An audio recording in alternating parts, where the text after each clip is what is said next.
Physics general science में physics motion part 11। इसमें तुम लोग को वेलोसिटी के बारे में बतलाना है। तो चूंकि स्पीड यानी चाल पढ़ लिए हो तो समझो वेलोसिटी यानी वेग भी पढ़ लिए हो। इसमें दिशा होता है, इतना ही अंतर है, और चाल में दिशा नहीं होती है। जैसे इकाई समय में किसी निश्चित दिशा में तय की गई दूरी, यानी इकाई समय में किसी निश्चित दिशा में तय की गई दूरी किसी पिंड का वेग कहलाता है। चाल में क्या था? दिशा गौण था। इकाई समय में किसी पिंड के द्वारा तय की गई दूरी उस पिंड की चाल कहलाती है। तो चाल में दिशा की चर्चा नहीं है, लेकिन वेग वेलोसिटी इसमें दिशा जोड़ दो।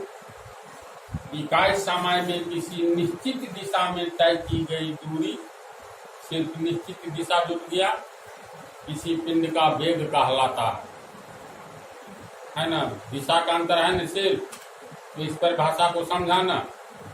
तो मान लो कोई पिंड ए से बी तक की दूरी, देखो इसमें दिशा निश्चित है, तो निश्चित दिशा में तय की गई दूरी को विस्थापन कहते हैं, डिस्प्लेसमेंट कहते हैं। अन्य सी बात, जब ये दिशा निश्चित हो गया, कोई पिंड ए से सीधे बी की ओर दाईं ओर जा रहा है, तो इसकी दिशा फिक्स है। उस मतलब बिंदु ए से या सड़क के बिंदु ए से कोई पिंड सीधे दाईं ओर बिना दिशा परिवर्तन किए हुए बी तक गया है, या इससे भी आगे सीधी मार्ग पर जा रहा है, तो इसका मतलब दिशा में कोई परिवर्तन नहीं हो रहा है, एक ही दिशा में जा रहा है। समझ रहे ये बात को? तो इकाई समय में, तो मान लो कोई पिंड यहाँ पर कोई पिंड है जो टी समय में ए से बी तक गया, तो चूंकि निश्चित दिशा में तय की गई दूरी को विस्थापन कहते हैं, और विस्थापन को हम लोग किससे व्यक्त करते हैं? डिस्प्लेसमेंट को एस से। तो ए से लेकर के बी तक निश्चित दिशा में तय की गई दूरी, ये हो गया तुमको एस, यानी विस्थापन हो गया। दूरी नहीं लिख करके विस्थापन क्यों लिख रहे हैं? क्योंकि विस्थापन का अर्थ हो गया निश्चित दिशा में तय की गई दूरी। तो ए से लेकर के बी तक विस्थापन मान लो एस है, विस्थापन को एस से हम लोग व्यक्त करते हैं। तो देखो पंक्ति, माना कि कोई पिंड टी समय में ए से बी तक, यानी ए से बी तक टी समय में एक निश्चित दिशा में एस दूरी तय करती है। जब ये दिशा निश्चित दिशा दे दिए तो ये दूरी एस विस्थापन हो गया, स्वतः हो गया ना। या लिखेंगे, माना कि कोई पिंड टी समय में ए से बी तक का विस्थापन एस तय करता है, ये भी लिख सकते हैं। तो परिभाषा के अनुसार इकाई समय में किसी निश्चित दिशा में तय की गई दूरी पिंड का वेग कहलाएगा। तो टी समय में एस दूरी तय किया, इकाई समय यानी एक समय में निकालेंगे, एक लेंगे यूनिट, इसीलिए इकाई का एक, इकाई समय में ए से बी तक निश्चित दिशा में कितना दूरी तय किया जाएगा? तो दायां ऊपर बायां नीचे एक नियम से एस बाय टी। तो इकाई समय में कितना दूरी तय किया? S by T. इकाई समय में निश्चित दिशा में, दिशा निश्चित है, तो इकाई समय में तय की गई दूरी पिंड का वेग कहलाती है। इकाई समय में एस बाय टी दूरी तय किया, तो इसी को कहा जाएगा वेग।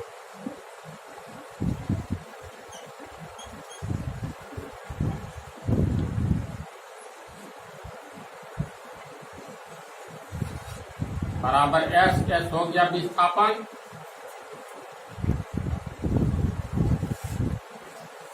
डिस्प्लेसमेंट एस के लिए टी हो गया समय, होगा ना। तो इकाई समय में तय की गई दूरी कितना हुआ, इसी को वेग कहते हैं। तो इसके लिए वेग, इसीलिए वेग वेग के लिए हम लोग v का प्रयोग करेंगे। वेलोसिटी इंग्लिश होता है ना, तो v का, समझ गया। और विस्थापन के लिए s का प्रयोग करेंगे, समय के लिए t का। वेग बराबर विस्थापन बटा समय, ये फॉर्मूला हो गया। तो चलो इतना उतारो। देखो वेग का SI मात्रक क्या है, तो पहले ही तुम लोगों को बतला दिया है। किसी भी भौतिक राशि का मात्रक निकालना हो तो उसका फार्मूला लिखो। फार्मूला से वेग बराबर विस्थापन बटा समय, फिर वेग का SI मात्रक निकालेंगे तो बराबर के आगे जोड़ है उसका भी SI मात्रक निकालो, समझ गया। तो वेग का SI मात्रक बराबर विस्थापन का SI मात्रक बटा समय का SI मात्रक। तो विस्थापन का SI मात्रक क्या होता है, मीटर होता है, और समय का SI मात्रक सेकंड। तो विस्थापन का SI मात्रक बटा, तो मीटर बटा सेकंड। तो मीटर बटा को बोला जाता है प्रति, बोला जाता है ना, तो मीटर प्रति सेकंड, यानी मीटर प्रति सेकंड। मीटर के लिए छोटा m, सेकंड के लिए s, यानी मीटर प्रति सेकंड। किसका SI मात्रक हुआ, वेग का। अच्छा ये कौन सी राशि है, यानी क्वांटिटी, स्केलर की वेक्टर, वेक्टर क्वांटिटी, सदिश राशि है। क्यों, क्योंकि इसमें विस्थापन है, अर्थात तय की गई दूरी निश्चित दिशा में होती है ना। तो लास्ट वाला लाइन में ये लिख लो,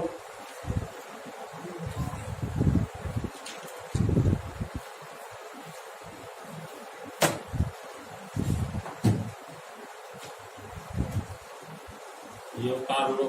देखो वेग पर दिशा का क्या प्रभाव पड़ता है, तुम्ही लोग सोचो। क्या वेग बदलेगा तो दिशा बदलेगी, पहले इस बात पर आओ। तुम हाँ बोलो, तुम भी हाँ। वेग बदलने से दिशा बदलेगी, फिर सोचो नहीं बदलेगी।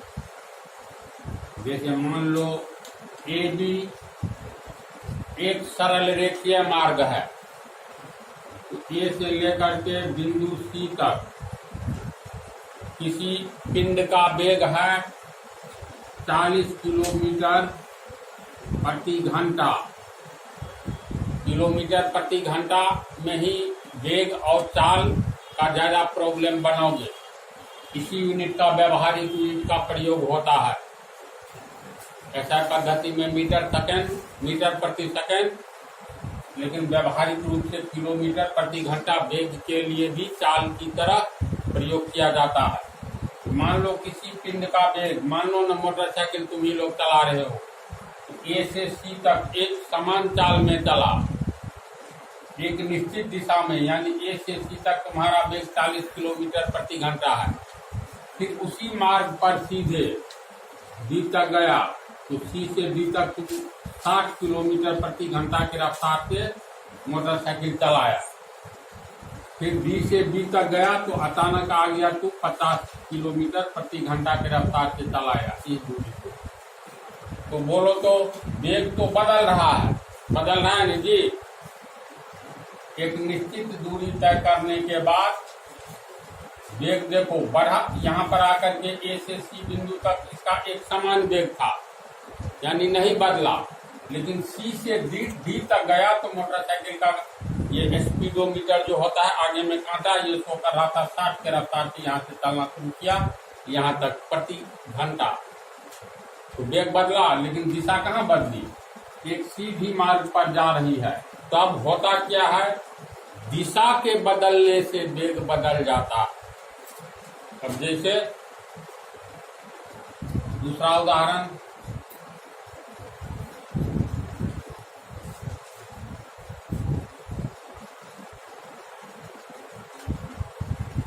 एक मोटरसाइकिल सवार सीधी मार्ग पर A से B तक 60 किलोमीटर प्रति घंटे की रफ्तार से जाता है और इसके बाद बी से सी तक देखो दिशा चेंज हो गया, लंबवत दिशा। मान लो ये उत्तर की ओर है, ये हो गया उत्तर पूरब, ये हो गया पूरब। तो वेग सदिश राशि है, वेक्टर क्वांटिटी। जब भी हम लोग चर्चा करेंगे किसी ट्रेन की चाल, तो इसका मतलब दिशा तय नहीं है। हो सकता है कुछ दूर जाकर के पश्चिम की ओर मुड़ जाए, पश्चिम से दक्षिण की ओर मुड़ जाए। तो इकाई समय में तय की गई दूरी को चाल कहते हैं, स्पीड।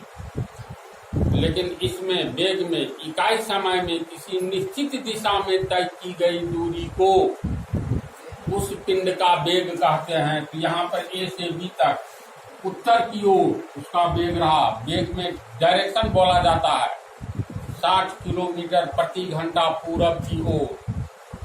इतनी बात बोली जाएगी चाल में, सिर्फ 60 किलोमीटर प्रति घंटा। क्यों? ये वेक्टर क्वांटिटी है, याद रखना। तो इस पर देखो ए से बी तक जाने में 3 बार उसका वेग तो बदला, लेकिन दिशा नहीं बदली। दूसरे उदाहरण में ए से बी तक उत्तर की ओर तो जा रहा है, तो कहा जाएगा ए से बी तक 60 किलोमीटर प्रति घंटा उत्तर की ओर मोटरसाइकिल जा रहा है। फिर बी पर आया तो रफ्तार वही है 60 किलोमीटर प्रति घंटा, लेकिन अब उसका वेग क्या हो गया? 60 किलोमीटर प्रति घंटा पूरब की ओर, पहले था उत्तर की ओर। इसका मतलब चाल बदल गया। ये वेग दिशा बदली तो वेग नहीं बदला। इसका क्या आंसर होगा? वेग पर दिशा का क्या प्रभाव पड़ता है? दूसरा उदाहरण फिर से इसको फिर बतला दे। दूसरा वेग की परिभाषा के अनुसार इकाई समय में किसी पिंड के द्वारा एक निश्चित दिशा में तय की गई दूरी को उस पिंड का वेग कहते हैं। जैसे एक ट्रेन पूरब की ओर 40 किलोमीटर प्रति घंटे की वेग से जा रही है, तो कहा जाएगा पूरब की ओर 40 किलोमीटर प्रति घंटे की चाल से जा रही है। तो दिशा देखो, पहले पूरब की ओर जा रही है, तो दिशा हो गया।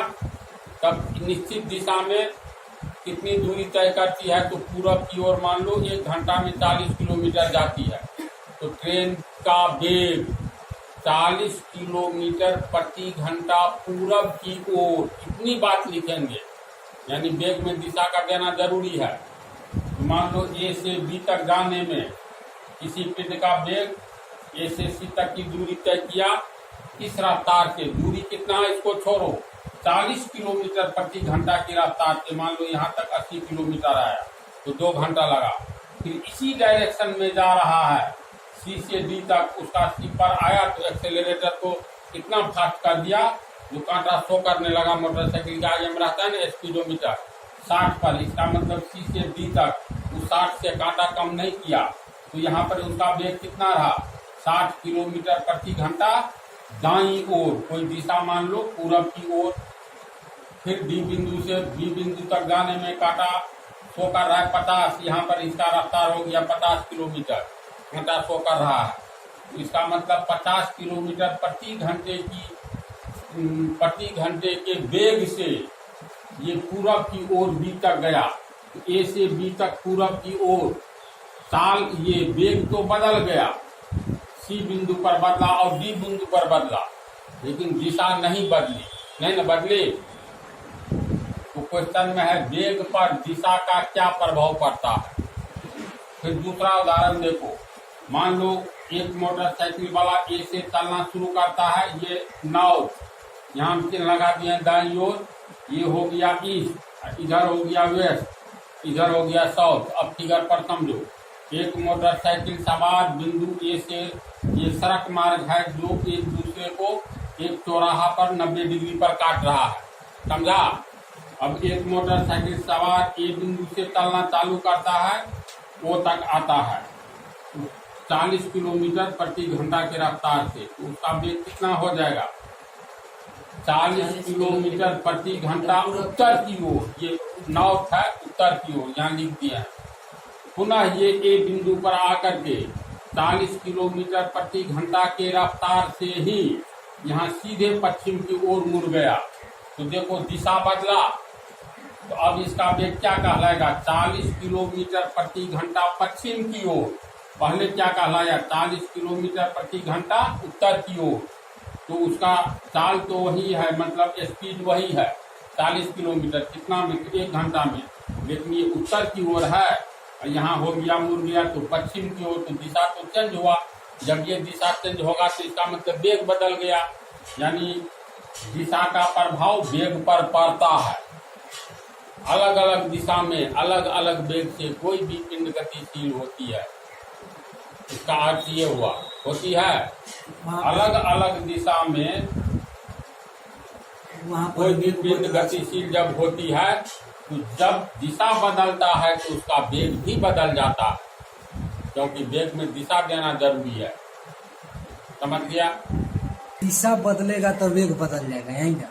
हाँ, मतलब क्लियर है इस उदाहरण से बोल। हाँ, तो 40 किलोमीटर से मान लीजिए दक्षिण की ओर जा रहा है, और जब पश्चिम की ओर मुड़ेगा तो उसका वेग कितना हो जाएगा?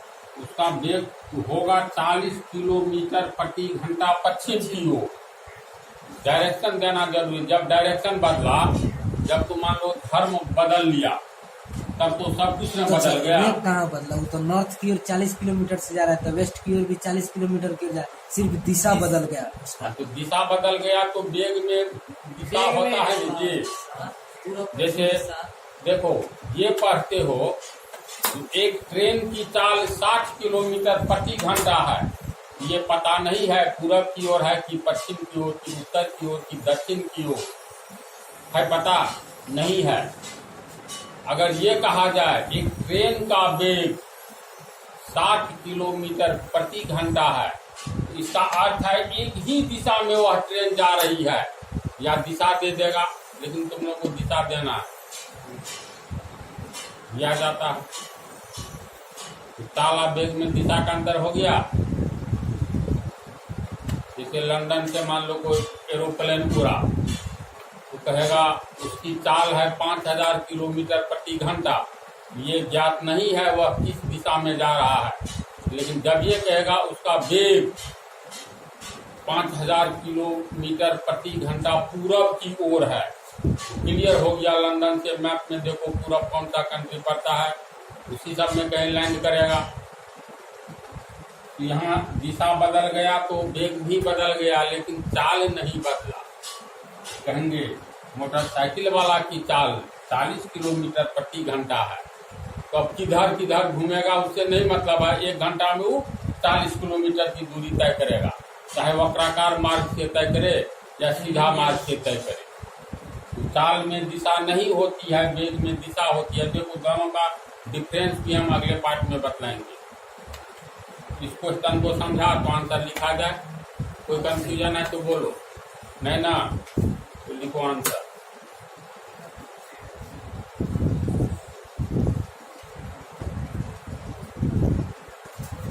किलोमीटर पर आवर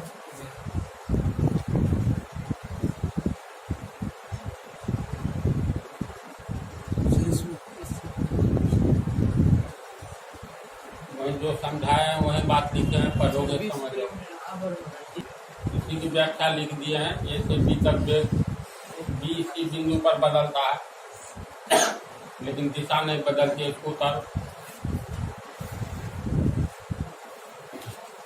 क्वेश्चन जो है दिशा बदलने पर, मतलब जो लिखे हैं किसी पिंड का वेग बदल जाता है, लेकिन ये उदाहरण दिए हैं पहले इसलिए, इस उदाहरण के द्वारा ये क्लियर होता है जो वेग बदलने पर दिशा नहीं बदलता है,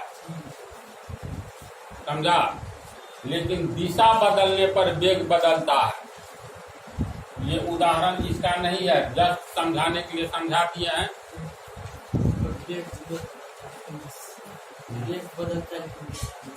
ये एक लाइन लिख लोगे, लिख लो तो जैसे मैं ये कर दो, समझा। पहले लिखो, यहाँ जैसे कर दो, इसका अर्थ हो गया ये। देखो ना, यहाँ वही बीच में लिख लो, इसके बाद ये नीचे ये।